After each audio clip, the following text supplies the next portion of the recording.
In this video, we're looking at how to do different shapes within Adobe Photoshop.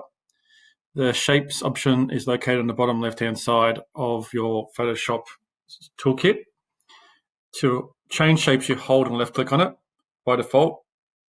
By default, you'll have the rectangle tool. If you select the rectangle tool, at the top here, we have some options here. We have the fill, so I've got that as bright pink. You can also have a stroke, which is the border.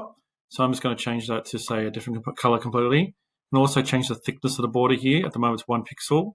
And you can slide that, or you can enter a number in there. You might make it 2 pixels so you can see how thick it is. And you've got some other options which I'll go through in more advanced tutorials, and they're around the grid. So if we draw that to the screen, like so, you can see that we have a border with a pink fill, and you can see the options here with the 2 pixels. So a few options you want to be aware of. The first one is that you can actually introduce some curves to corners, and you can select what corner. So I'm going to put 5 pixels on there so you can see how dramatic it is. And yep, press OK. And you can, let's create a new one.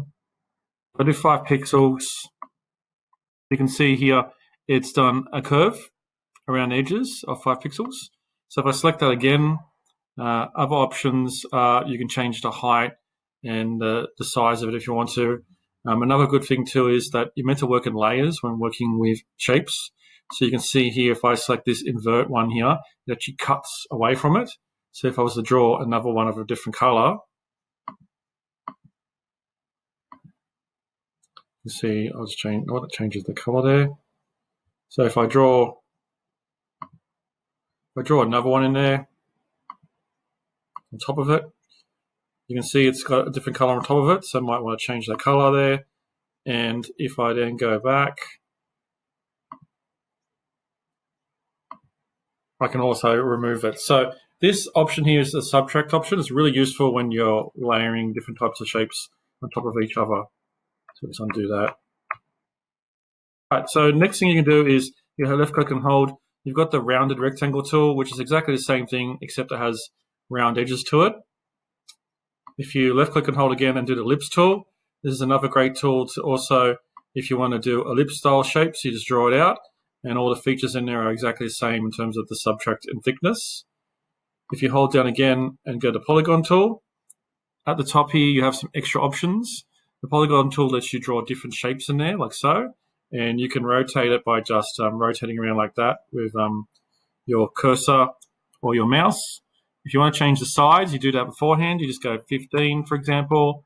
And if I want to draw now, I can do 15. If I want to change it, I can also change it in the menu here. Just bring it back down to 8. And you can see I've now got 8 sides. So the next option is you've got the line tool. So line tool is really good for doing vector-based straight lines. And it's probably, obviously Photoshop is not a vector-based program. It's designed for photos, but it still can replicate some aspects of Adobe Illustrator, which is more designed for drawing.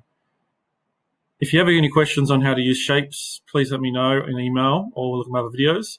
The idea of shapes is it lets you draw in different layers, and the most important thing is that you can change the thickness and the width of the fill of the objects, but also you can layer them and subtract from each other. Thank you for watching.